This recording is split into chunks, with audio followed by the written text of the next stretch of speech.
Hello and welcome to Just Ride Bikes. I'm David and this is a Seka Spear.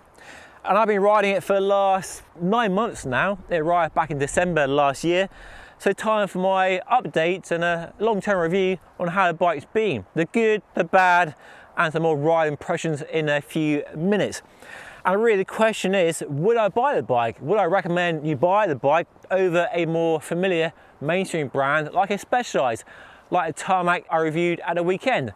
Links out above in case you missed it.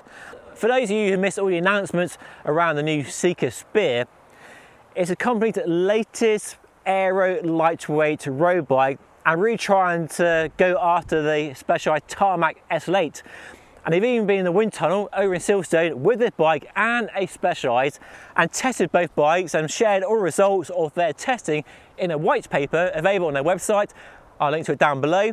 So very transparent. You can believe it or not believe it, but it's there for your own reading and digesting if you want. And the numbers do compare very well to Tarmac. And around my test track, there's not much in it between the two bikes, and in general riding over the last few months on a variety of routes and roads, the speed difference, the aero difference between the two bikes is, there's almost nothing in it really.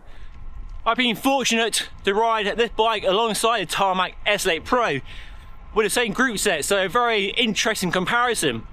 But I would say the Seka Spear reminds me more of the older Tarmac SL7 or the Super 6 Evo from Cannondale in the stiffness and the handling department. The geometry and fit is very similar to a Tarmac, so very low and very long, and with the stem and handlebar I've chosen gives a nice racy, aggressive stance and get nice and compact on the bike and nice and stretch and aero, and that definitely helps when you're chasing the average speed. I've even put the Roval Rapide wheels from the Tarmac into this bike to really rule out the tyres and wheels as a factor. And even though wheels and tyres, this bike does ride really well and does feel very similar to the Tarmac.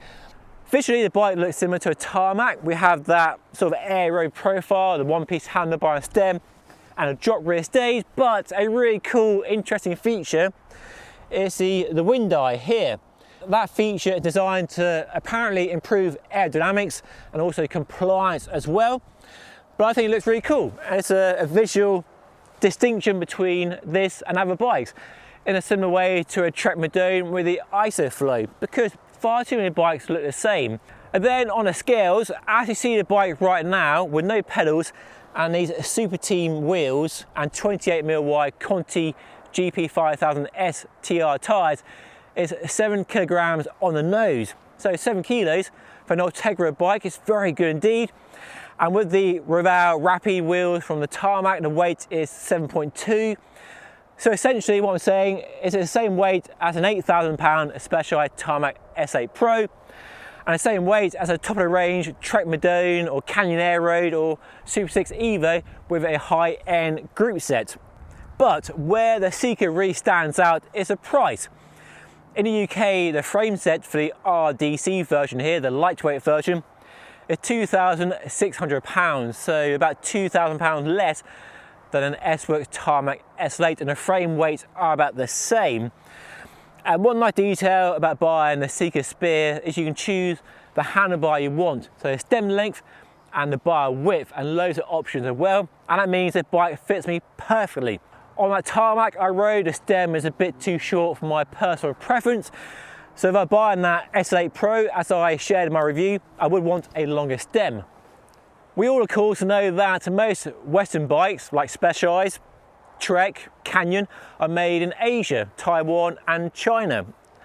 But what's interesting is we're seeing the rise of Chinese-based brands who have the manufacturing capability, but also trying to offer bike brands as well. And I've ridden quite a few, like Windspace, Yolio, Trifox, and a few others.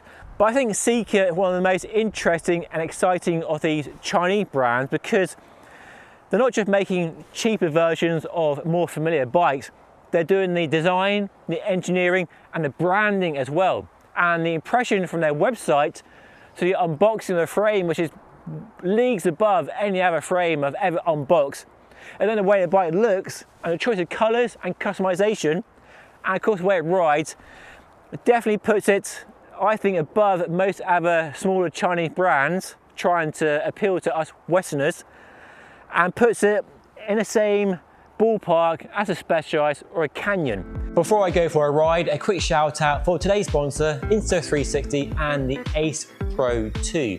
I use this camera exclusively on all my bike reviews here on the channel because, simply put, it's amazing. Fantastic image quality with a Leica lens, a large sensor, 8K 30 frames per second. So image quality in all situations is fantastic, from bright sunlight to low light in the woods when it's cloudy. And there's a pure video mode for filming at night time as well. I really like the 2.5-inch flip-out screen, dead handy when you're filming yourself, or you have it on the bike or on your body. You make sure you have the shot framed just how you want it. The stabilization is fantastic as well, so all the images are super smooth, even when riding off-road down very bumpy tracks. And there's also horizon lock as well, so when the camera's at a jaunty angle, it'll keep it nice and level. It's also waterproof if you do drop it in a puddle or go diving, and it's a rugged case as well. And there's now a wind guard and clever electronics and stuff on the inside to make sure that wind noise is kept to a minimum, so audio quality is very good. So that, coupled with the amazing images, just gives incredible filming opportunities, whatever adventure you're doing, bike packing, racing downhill, road riding, doing road races, commuting. So a beast of a camera. You can find out more at the Insta360 website, linked down below, and use my affiliate code, which helps support the channel, and buy yourself an Insta360 Ace Pro 2. Okay, here we go. And the Seka Spear is genuinely quick. It's a properly rapid bike, and definitely as fast in my testing as a Tarmac, a Trek Madone SLR, or a Super 6 Evo. And around my test track, it's in the same league as a Tarmac, the Van Rysel RTR, and other lightweight aero all-rounders. Probably not as outright aero as that BMC Team Machine R or a Canyon Aero. Unless you really care about the aero gains, it's fast enough. For us regular riders, riding a bike for fun and not actually racing, yeah, it's more than fast enough. It delivers all the sensations and thrills you want from a race bike. Really very rapid indeed.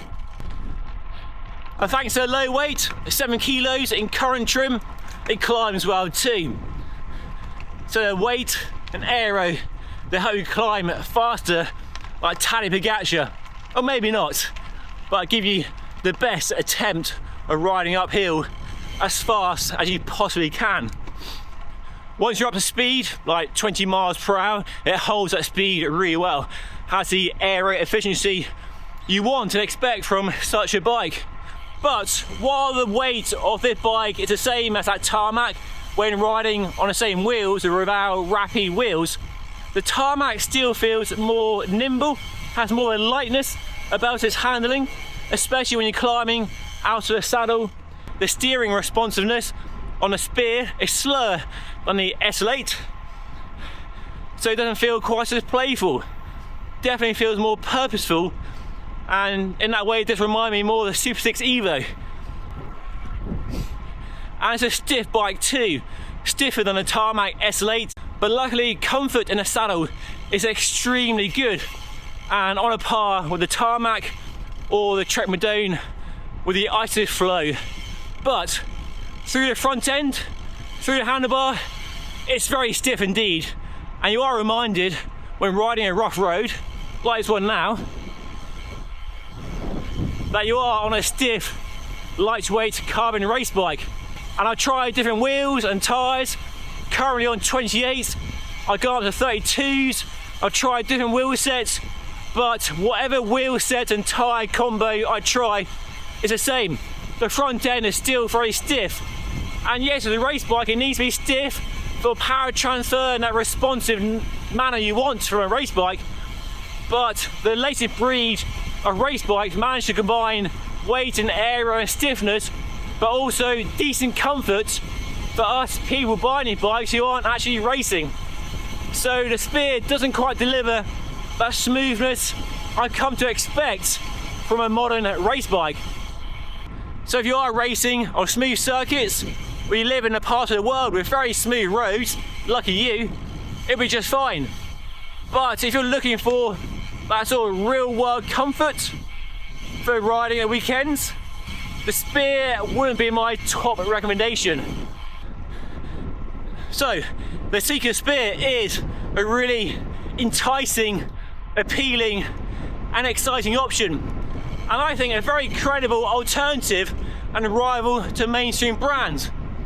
It does feel one step behind the Tarmac SL9 in terms of ride quality and comfort, but when it comes to speed, performance, stiffness, handling, build quality, and then price, yeah, it's definitely right up there and a really interesting bike indeed.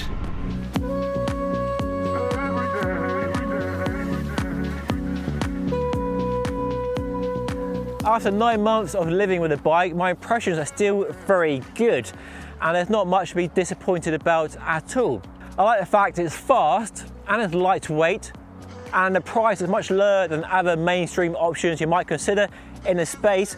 It's a premium product, high quality website and branding experience and unboxing experience as well, and a choice of colours as well, and you choose the handlebar you want and need, and some nice details like the external bottom brackets, space with 32mm wide tyres, the internal routing is all very easy to live with. The only downside really is the lack of dealers, and there's no full build option, so you have to go through a local bike shop if there is one, or get it built by a local mechanic, or do it yourself. And there's still, for me, a question mark around that long-term sort of warranty after sales service. If you have any issues, which I've not had in my time with the bike, unfortunately, to test that aspect of buying a Chinese bike brand like this.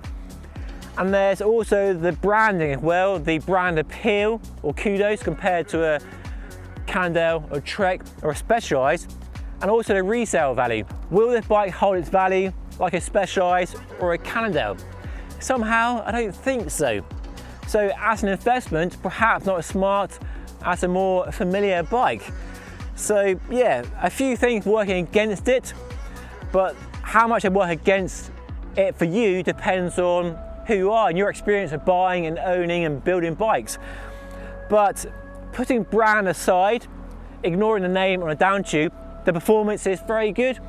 If a bit stiff at the front, I would like to try different handlebars, but swapping handlebars with internal routing is a pain in the butt. So I think a bit more comfort from the front to match the rear end would make the bike just a bit more balanced front to rear. For those people like myself who want a race bike, not for racing, but for riding around your local lanes as fast as you can at the weekends and getting the thrill and sensation of a race bike without being beaten up. So yeah, my long-term thoughts on a Seka Spear. Let me know what you think of the bike, and if it's on your shortlist, by dropping a comment down below. And if you want to see my review of the Specialized Tarmac S8 Pro to see how it compares, then watch that video right up there.